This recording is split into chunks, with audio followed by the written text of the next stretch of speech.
Good day. This is Dimitri Lascaris coming to you from Montreal, Canada for Reason to Resist on February 25th, 2026.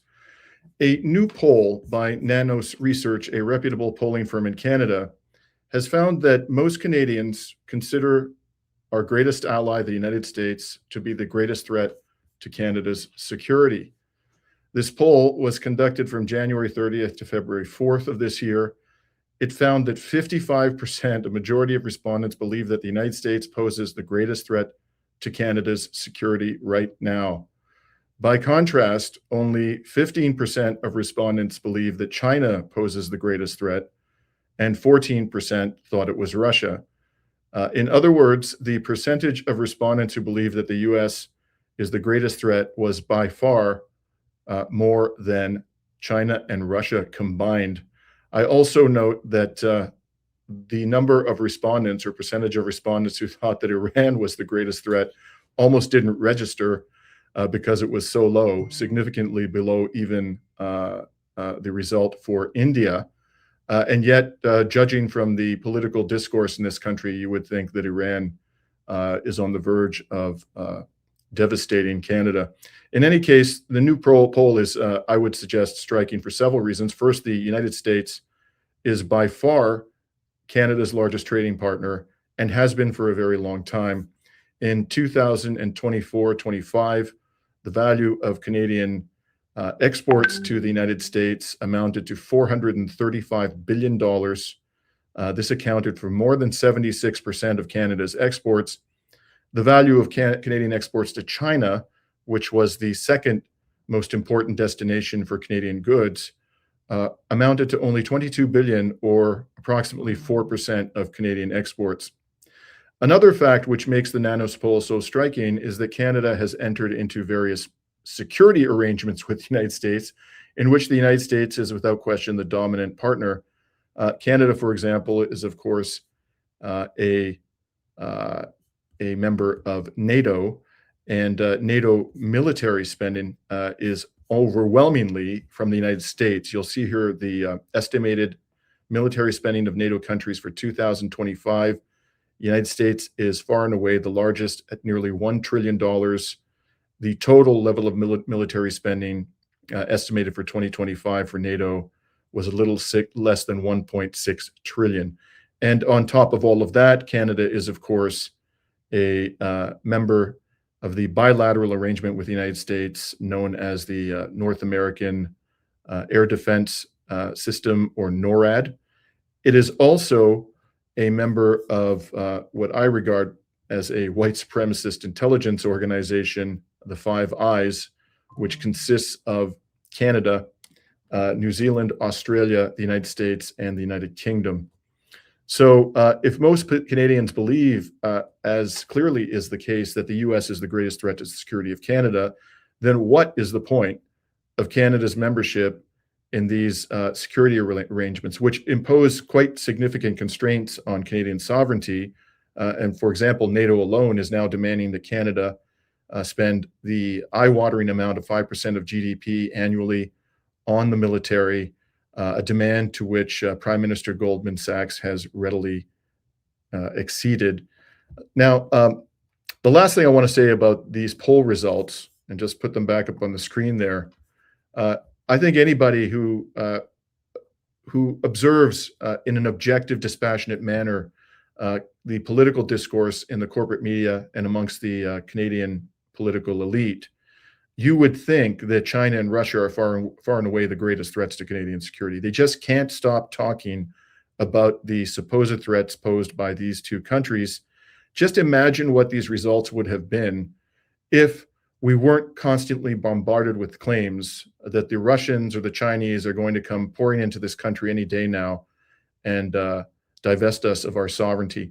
So I've decided to invite onto the program a gentleman who has not been on Reason to Resist before. His name is Chris Curtis. Chris is an award-winning journalist and founder of the Rover.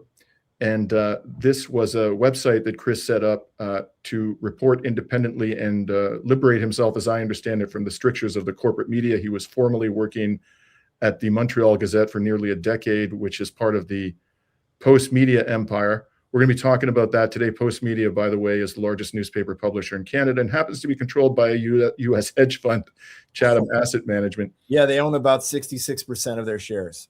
Incredible. So, Chris, thank you so much for coming on to the program today. It's a pleasure to speak to you. Thanks a lot for having me, Dimitri. I appreciate it.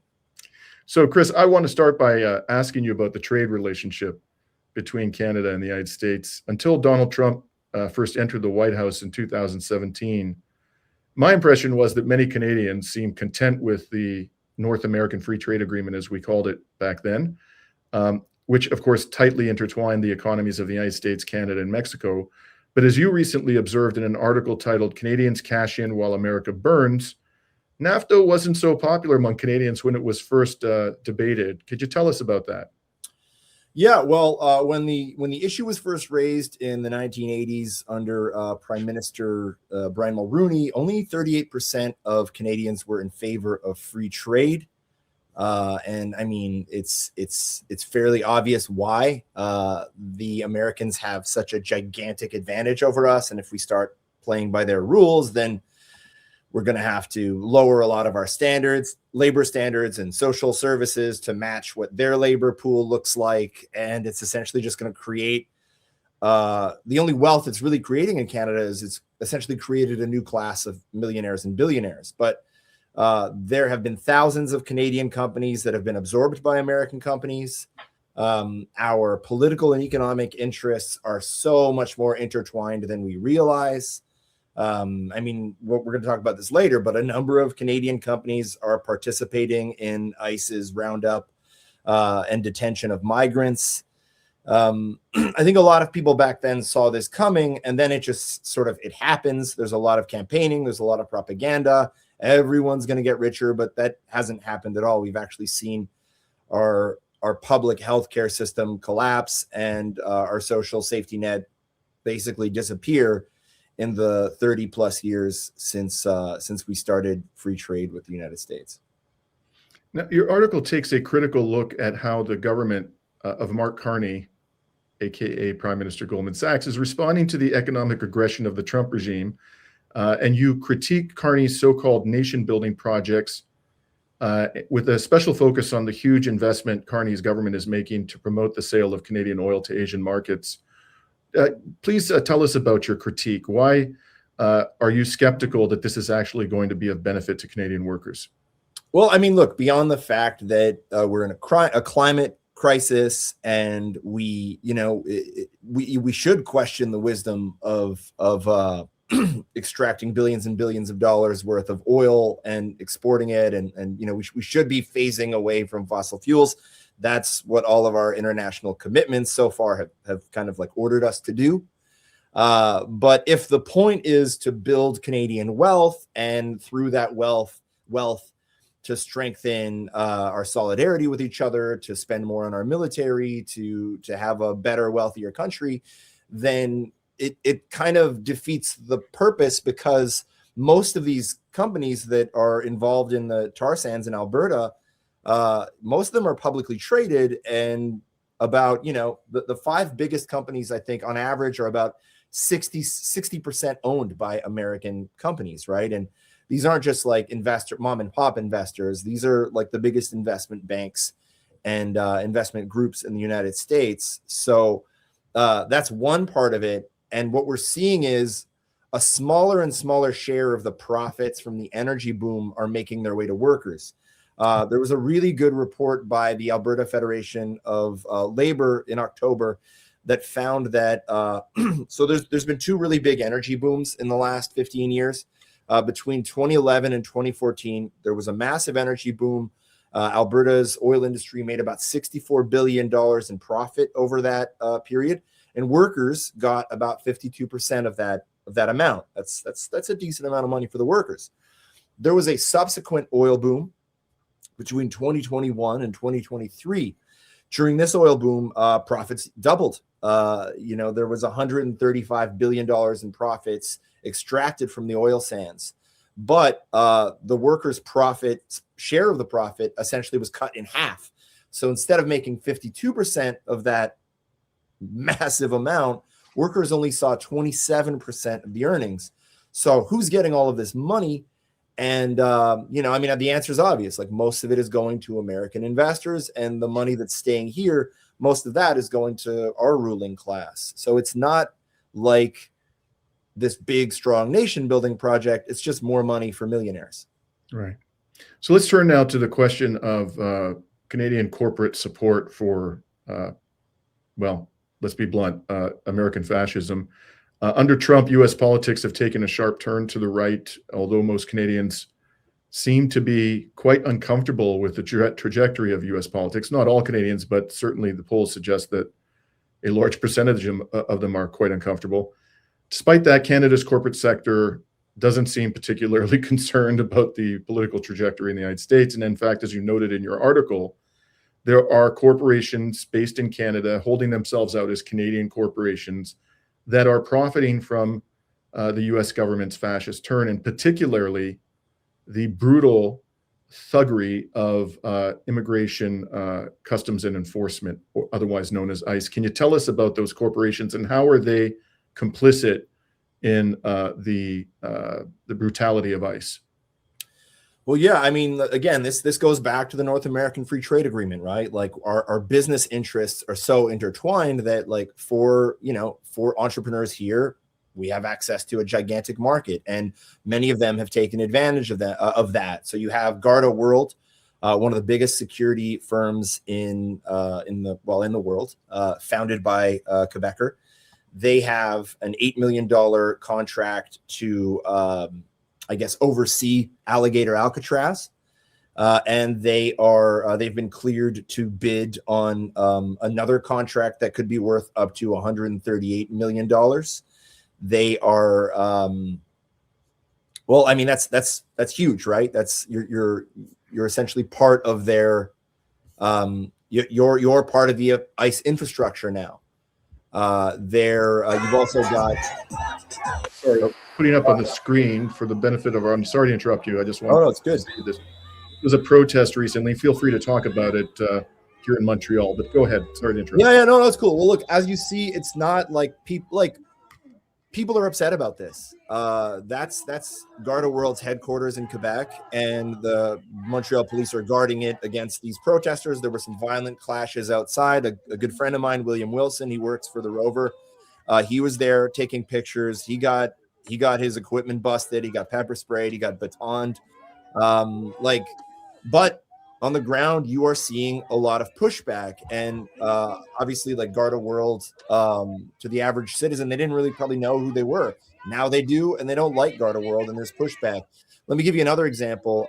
There was Jim Pattison, who's a billionaire in British Columbia. He was going to sell one of his buildings in Delaware to ICE, and after a massive backlash, they decided not to.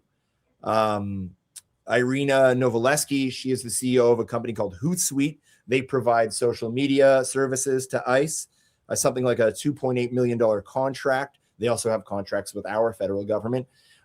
They were kind of caught. I mean, behind the scenes, somebody leaked some of their conversations, and you have employees of Hootsuite who are very much against this, but one or two sales reps who are really in favor of selling technology to ICE. She's had to do a little bit of cleaning up after the extent of their business relationship was revealed. The CEO of Hootsuite, Irina Novoselsky, she basically said, hey, she's against everything that's happening with ICE right now, but that their services with ICE, they make public conversation visible at scale, and it helps ICE understand what people are saying using unbiased, authentic social data, as though they need some kind of big service to understand everyone hates them. It's good to see backlash. Like, it's good to see that people, if I could take off my reporter hat and put on my citizen hat and say, like, it's good. People are voicing their opinion. If the CEOs have to actually go out there and defend themselves in the public square, then it's showing that they know that down the line, this could affect their bottom line, because really that's all they care about. So, I mean, it is interesting times in Canada, because so many of us are forced, like, as the poll shows, so many of us are forced to contend with this really uncomfortable reality that, like, our neighbor to the south, has started to use the tactics that it uses overseas and in Central America and in South America. Well, it started to use those tactics on its own citizens. It started to kill white people. This is not something that they were doing at scale until now. So now all of this discomfort I think a lot of us have had around our relationship with the United States is starting to surface. And I mean, we'll see what kind of effect this has on these businesses that do business with ICE. Those armored vehicles you see in a lot of the ICE videos, those are supplied by a Canadian company called Rochelle, which was founded by a veteran of the Israeli Defense Force. There's quite a bit of complicity and quite a bit of discomfort right now, and a pretty big divide between what our ruling class is saying and what people on the street are saying, even conservatives. Yeah, I think, the best outcome for North America would be for our comrades in the United States to join with us to overthrow our respective governments. Whoa, I didn't say that. I got to go places, Dimitri. I got to interview people. Means, of course, God forbid that we should employ violence in that regard. But in any event, let's talk a little bit about Rochelle. Rochelle, as you mentioned, is run by an Israeli. I'm going to put his bio up on the screen here. Yeah, Roman Shimonov. That's the dude. And you'll see here he likes to advertise the fact that he immigrated to Canada 10 years ago with his family from Israel, where he served in the Israeli armed forces. Following his career in the military, he has established and led a successful encryption company which provided services to the Israeli military. He's not the only one in the senior executive ranks of that company who happens to come from Israel. As I've reported on social media a couple of times, Dimitri Lascaris, Rochelle's vice president of operations, is also Israeli and served in Israel's Air Force, as did Ziv Brayman, Rochelle's production manager. Not only did Brayman serve in Israel's Air Force, the one that has carried out this bloodthirsty genocide for 2+ years before the eyes of the world. Now, to be fair, I believe he served in the Air Force long before that genocide began, but the Israeli Air Force was committing war crimes many, many years ago. In any case, he then went on after leaving the Israeli military, Brayman, and he worked for the Israeli drone manufacturer Elbit Systems. So despite all of this, and there are others. By the way, an important side note about Elbit Systems, all of the protesting around Scotiabank's investments. So one of Canada's biggest banks, Scotiabank, just disinvested from Elbit Systems. So again, like, there is pushback on the ground from ordinary citizens, and it is producing results. Like, for years, there have been protests at Scotiabank branches and at different events sponsored by Scotiabank, and they finally decided that it's no longer worth the trouble. So there's, all of this resistance does add up to something. Since you raised Scotiabank, I myself was a customer of Scotiabank for 15 years, during the time that I was practicing law full time. And last year, I told the people there, who had been very courteous and professional over the years in dealing with my financial needs, that I had it. I was going to leave if they didn't divest from Elbit. And they sent a vice president from Toronto to London, Ontario, where my son lives. I was in London visiting him. And we had a long meeting where he explained that they just can't sell that investment. They don't have the power to bring it to an end. So then I switched. I left the bank, and that was quite a hassle, by the way. And then 2 months later, they announced that they had completely divested from Elbit. So I have a bit of I feel that was it. That was the tipping thing. That was like, well, I don't know if it had anything to do with the decision, but I have a bit mixed feelings about the outcome because I wish that they had made the right decision long before I went to them. But it absolutely is the case that this was a massive grassroots program right across the country. People were occupying Scotiabank offices. Other people I know personally left Scotiabank and went to other financial institutions. So that really was a tremendous victory, and it's just one of the many ways in which ordinary Canadians are registering their moral objections to Canadian corporate complicity. But just to return to the question of Rochelle. Yeah.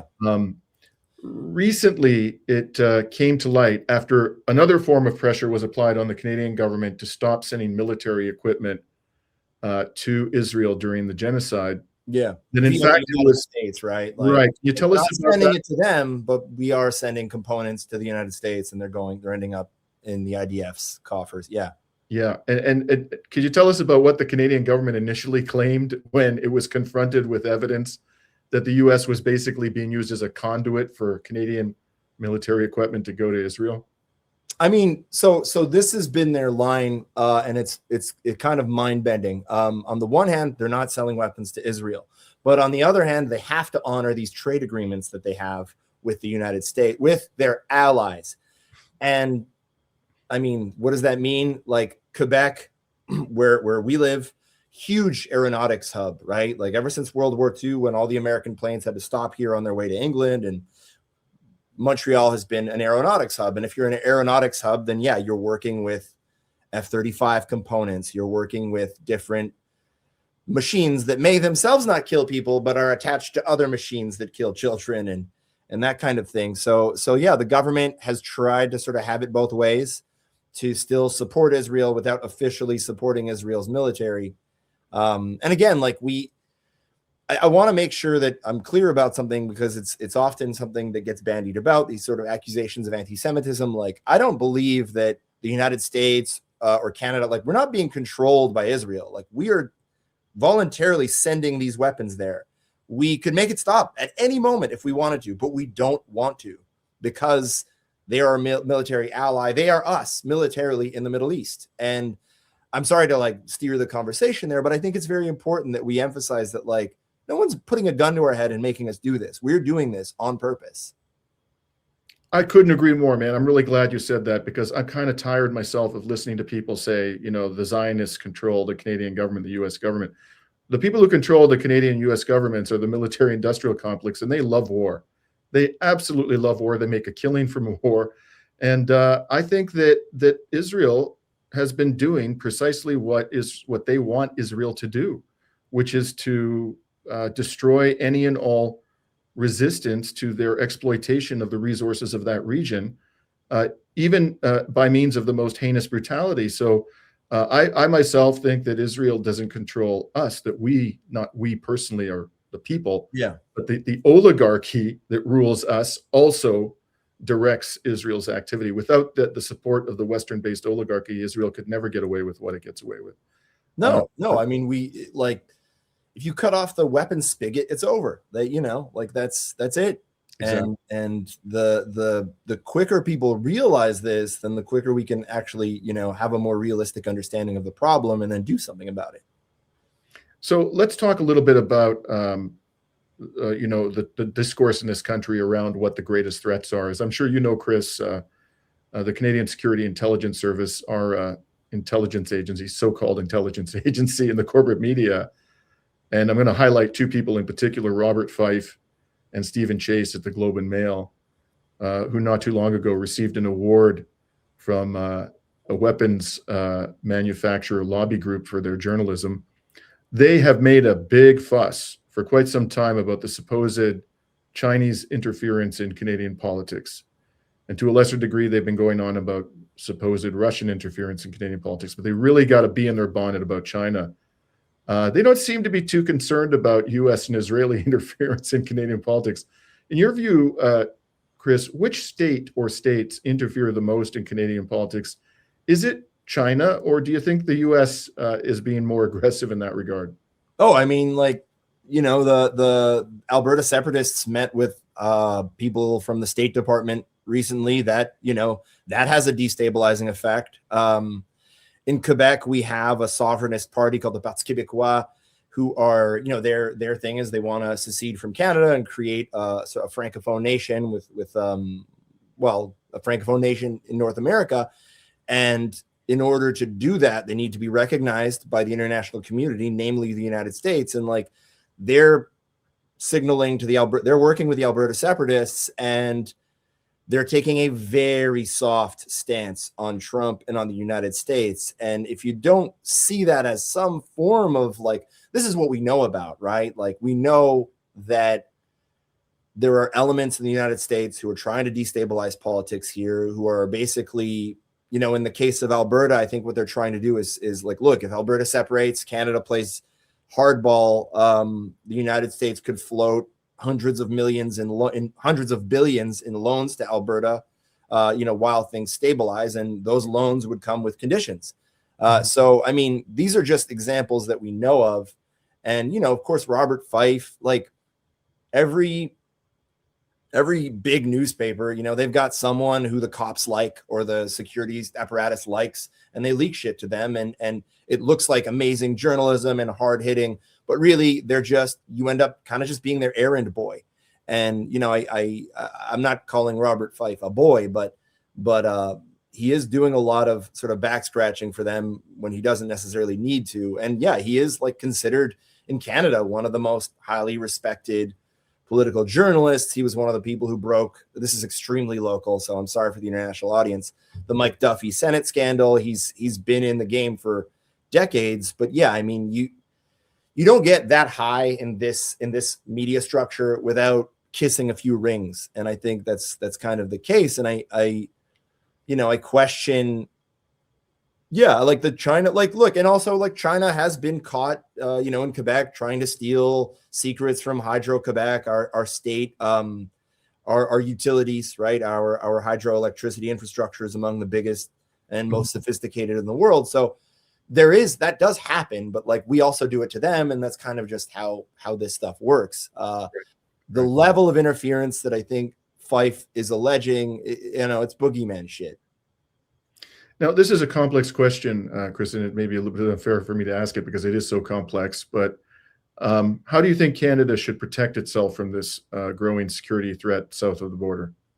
I think we are safest when we have access to healthcare. I think we are safest when we have access to education. I think we're safest when, we can afford a home and when people aren't sleeping on the streets. And unfortunately, all of those things have eroded in this kind of neoliberal hellscape that we live in. And to me, if you strengthen that, then you're strengthening our citizens and you're building solidarity between us instead of constantly kind of blaming our problems on immigrants or blaming our problems on the lazy or, other workers. Like, get the guy who makes $20 an hour to be mad at the guy who makes 15. I think that puts us in a lot more danger than like China does, right? I think the desperation that we find ourselves in, where like more than half of the country, probably close to 70% of the country, is living one paycheck at a time. That is incredibly dangerous, and that makes us incredibly vulnerable. And so to some degree, I can see when the prime minister says, hey, we're going to build we're going to invest massively in pipelines and all of this. And it does create some wealth, and it does create some jobs temporarily. But what we need is not these band-aids and these temporary solutions. I think what we need is our social safety net. And what we need is, and this is all like, by the way, Nora Loretto is an amazing Canadian journalist. She's been saying this forever. I'm just aping her talking points here. But yeah, I mean, I think having a stronger sense of solidarity and access to sort of our basic needs makes us harder to conquer. Yeah, Nora is indeed amazing. She understands that for average citizens, security doesn't mean only or even primarily the defense of our borders. It means being able to feed your children, having proper health care, and having access to education, amongst other things. So she's been an invaluable contributor to the discussion. The last thing I want to talk to you about today, Chris, is your time at Postmedia. People who watch my program, have watched it in the past, will know that I have a particular dislike of that particular organization for a whole variety of reasons, one of which is that they are, from my perspective, radically neoconservative.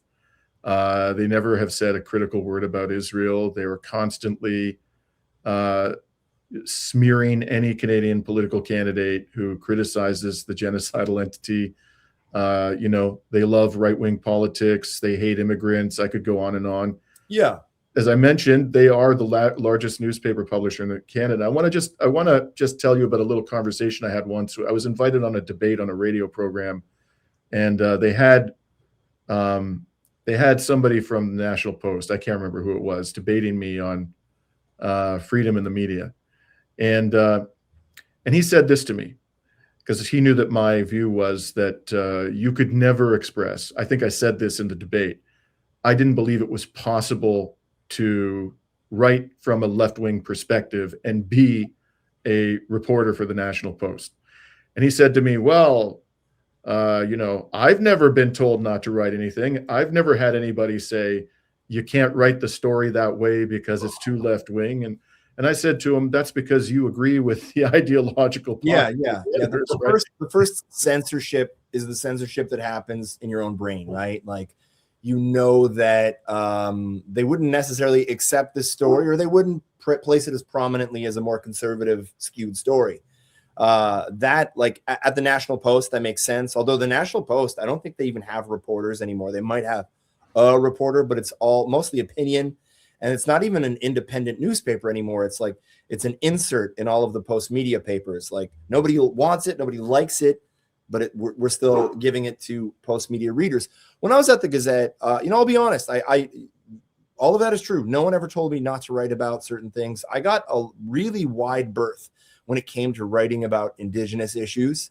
They were like, Montreal was a bit of a rebel newspaper inside of the Postmedia structure. It was big enough and successful enough that, like, nobody really wanted to mess with it. But things did happen that caused consternation. Like, every time there was a federal election, we would, our paper would endorse the Conservatives, even though Montreal has not elected a Conservative, not even a single Conservative MP since the 1980s. And even then, I think it had been a very long time since Montreal elected a Conservative.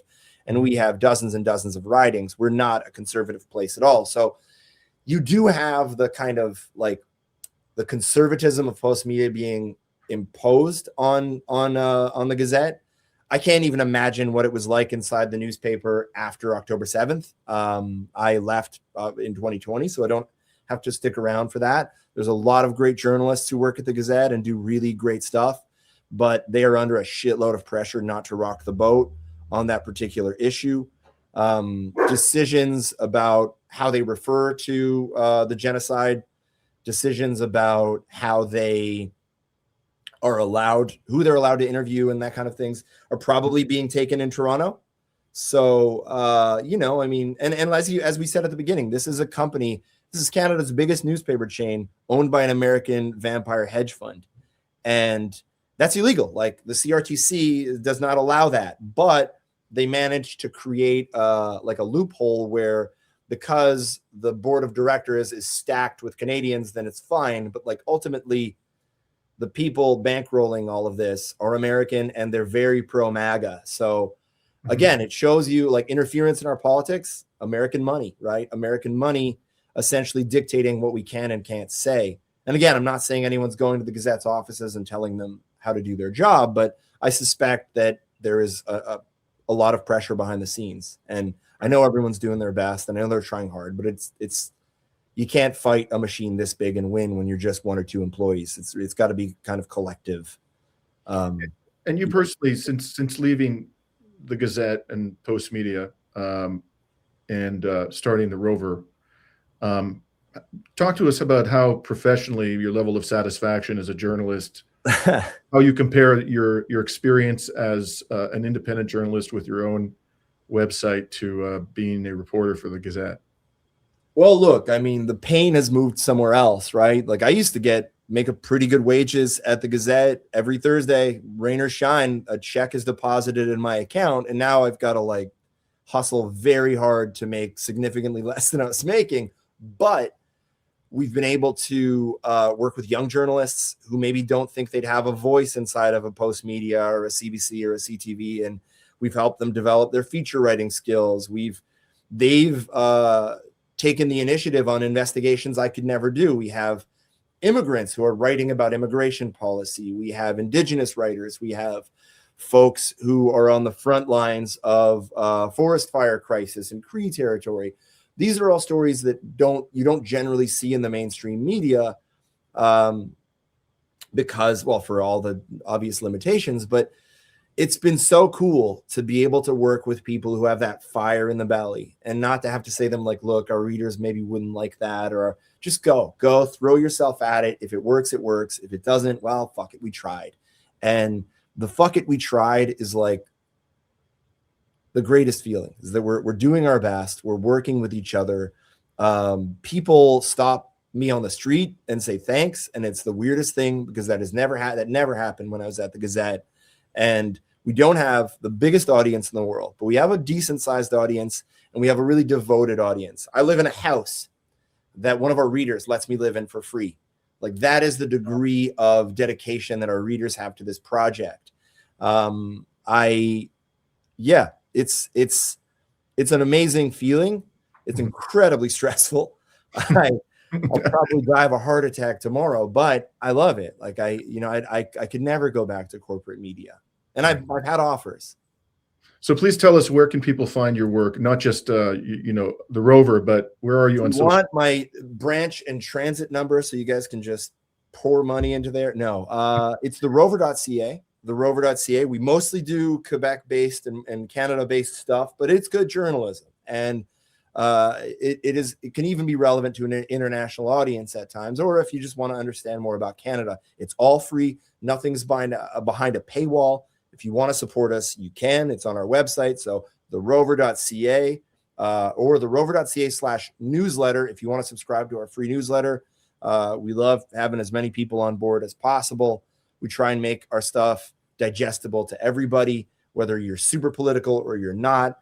We mostly tell stories about people and how people are affected by politics. And we really try to humanize it because, I think that's the most important thing, right? Like, not to make it, obviously we want to keep politicians to account, but we want ordinary citizens to know that, like, this is how ordinary people are affected. And I really appreciate you letting us on your show and giving us your platform, lending us your platform. Thanks so much, Dimitri. It's our pleasure, and I hope we can have you back on again. And just before we go, where can people find you on X? I'm not really on X. I'm on Instagram mostly. Okay. It's Hey Tito Curtis, HeyTitoCurtis. We do maybe 2 or 3 reels a week, and we like to have fun. Us too, of the rebellious kind. So before we sign off, I just want to remind everybody, if you found this discussion to be informative, please like and share this video. And if you're not already a subscriber, we warmly encourage you to become one and help us to expand the reach of our resistance journalism. Thanks very much, Chris. Thanks a lot, man. All the best, eh? You too. Take care.